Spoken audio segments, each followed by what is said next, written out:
আমি নিজের জীবনকে সুন্দর করতে তো চাই, আমি জীবনে সফল হতে তো চাই, ভালো থাকতে তো চাই, জীবনে বড় কিছুকে নিজের জীবনের অংশ বানাতে তো চাই, কিন্তু আমি পারি না, আমি পারছি না। সত্যি বলতে আমি আমার আত্মবিশ্বাসটাই হারিয়ে ফেলেছি। আমার মনোবল এখন আর সেইভাবে কাজ করে না।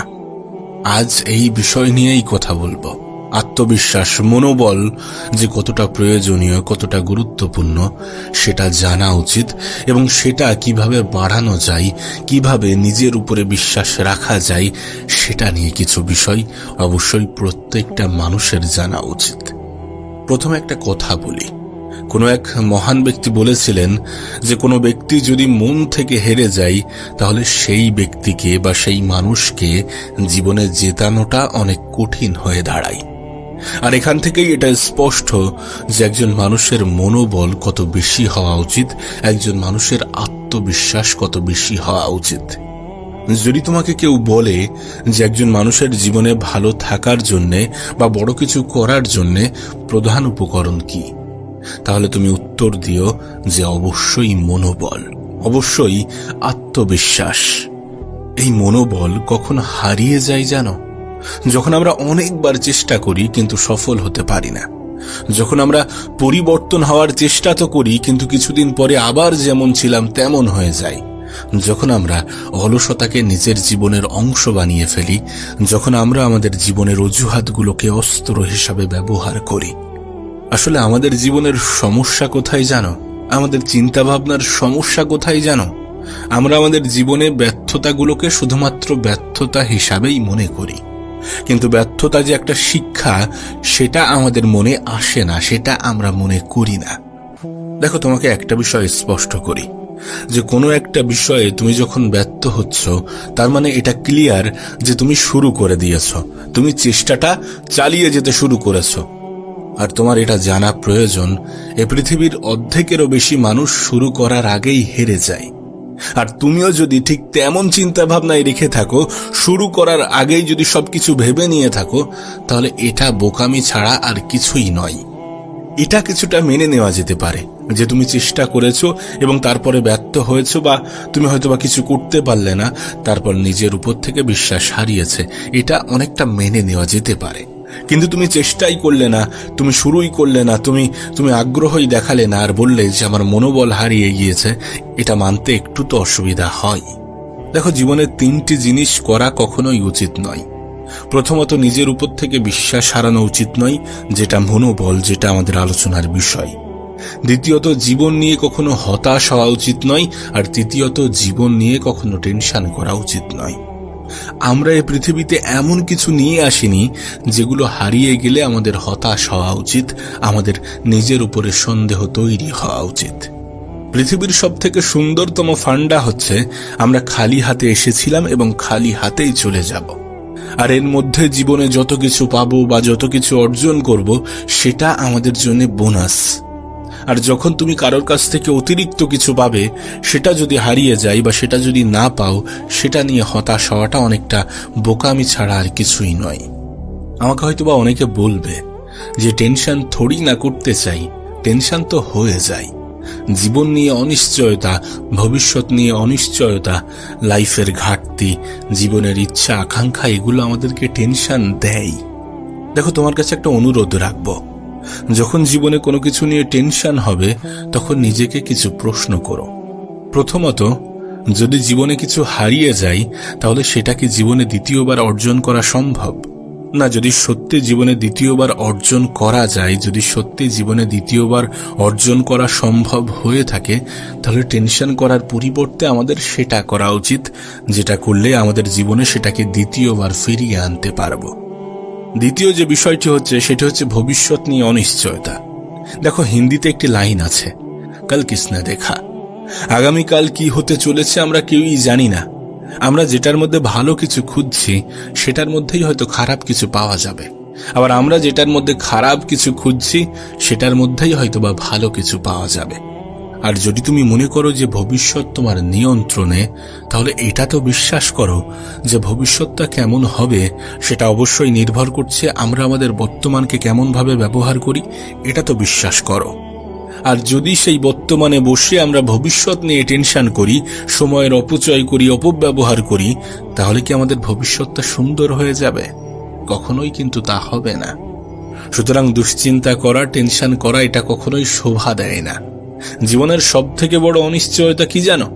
আমরা কখন, কিভাবে, কোন পরিস্থিতিতে এ পৃথিবী থেকে বিদায় নেব আমরা নিজেরাও জানি না। যে মানুষটা সকালবেলা পরিকল্পনা করে বেরিয়েছিল, সেই মানুষটার রাস্তায় মৃত্যু ঘটে যায়।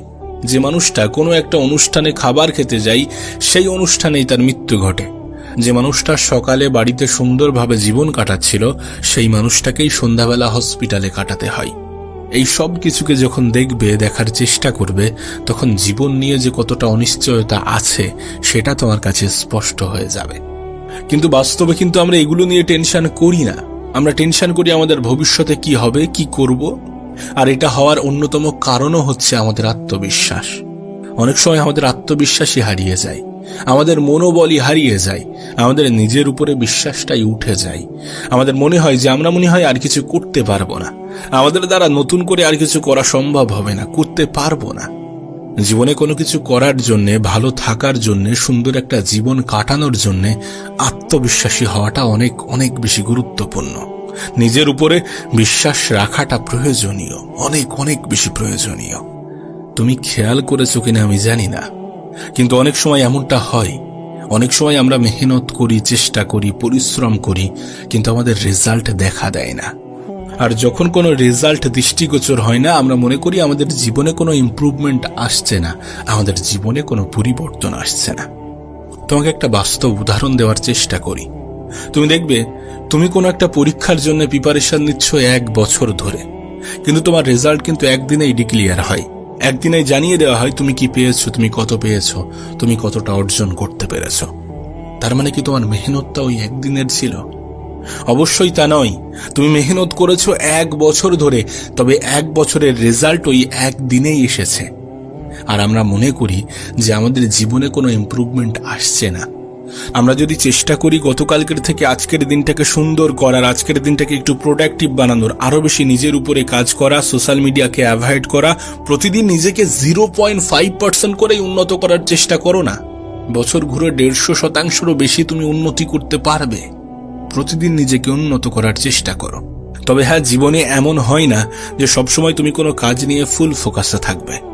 কখনো কখনো ডিস্টার্ব ফিল হয়, কখনো কখনো আমরা কাজ করতে করতে এমন কিছুর সাথে জড়িয়ে পড়ি যে আমরা যে কোনো জিনিস নিয়ে সিরিয়াস, কোনো জিনিস নিয়ে ব্যস্ত ছিলাম, কোনো জিনিস নিয়ে কাজ করছিলাম, সেটাই আমরা ভুলে যাই।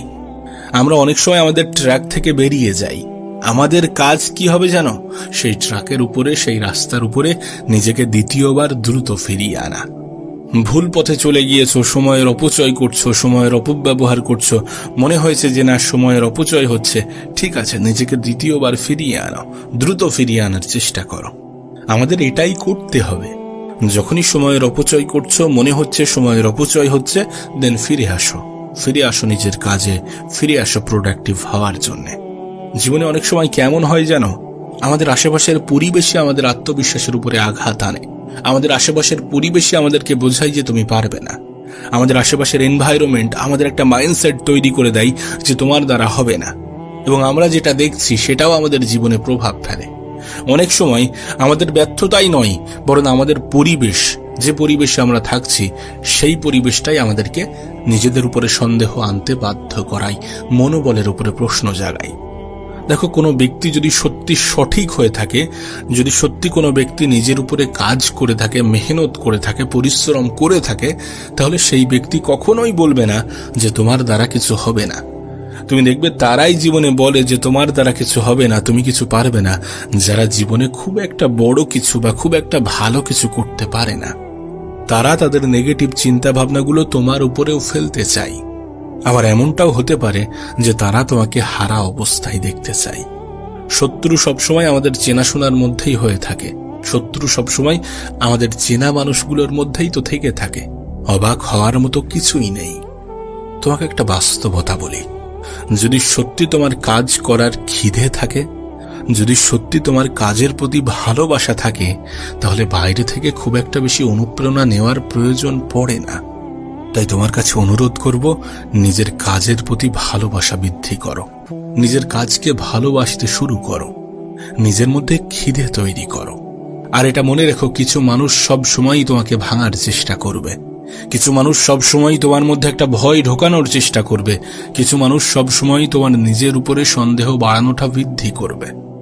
যেন আমরা নিজেদেরকে দুর্বল ভাবি, আমরা নিজেদেরকে ততটা দুর্বল ভাবি যতটা দুর্বল আমরা কখনোই ছিলাম না, যতটা দুর্বল আমরা নই, যতটা দুর্বল করে উপরওয়ালা আমাদেরকে পৃথিবীতে পাঠাননি, আমরা নিজেদেরকে ঠিক ততটা দুর্বল মনে করি। সেই জন্যই তো নিজের আত্মবিশ্বাস, নিজের মনোবলের উপরে প্রশ্ন ওঠে। কাশ যদি তোমাকে বোঝাতে পারতাম তোমার ক্ষমতা। একজন মানুষ তার ক্ষমতার ওই 5 থেকে 10% ব্যবহার করে। তুমি যেটাকে নিজের পিক মনে করছো, যেখান থেকে তুমি আর এক্সট্রা কিছু করতে পারবে না এমনটা ভাবছো, সেটা তোমার পিক পয়েন্ট নয়। সেখান থেকে তুমি আরো অনেক অতিরিক্ত কিছু করতে পারো। তুমি তোমার ক্ষমতা সম্বন্ধে জানো না, এই জন্যই নিজের মনোবল হারিয়ে ফেলো, এই জন্যই নিজের উপর থেকে বিশ্বাস হারিয়ে ফেলো। একজন মানুষ যদি সত্যি তার ক্ষমতা সম্বন্ধে জানতে পারত, তাহলে সে নিজের উপরে কখনোই সন্দেহ করত না। তুমি নিজেকে এতটা দুর্বল কেন মনে করো যতটা দুর্বল তুমি নও? প্রকৃত অর্থে তুমি দুর্বল নও, এটা বাস্তব, এটা সত্য। এটা বিশ্বাস করতে অসুবিধা কোথায়? তুমি দেখছো পৃথিবীতে তোমার থেকেও দুর্বল মানুষ কত কিছু করছে, তুমি কেন পারবে না? এই প্রশ্নগুলো নিজেকে করো এবং এর উত্তর খোঁজার চেষ্টা করো। নিজের উপরে সন্দেহ করাটা বন্ধ করো, কারণ তুমি যেটা পারো সেটাই পৃথিবীর অনেকেই পারবে না। তুমি তোমার ক্ষমতার 10% ব্যবহার করো না। তাই নিজেকে দুর্বল ভাবা, নিজেকে অপারক মনে করা, নিজের উপরে সন্দেহ করা, এগুলো কখনোই গ্রহণযোগ্য হতে পারে না।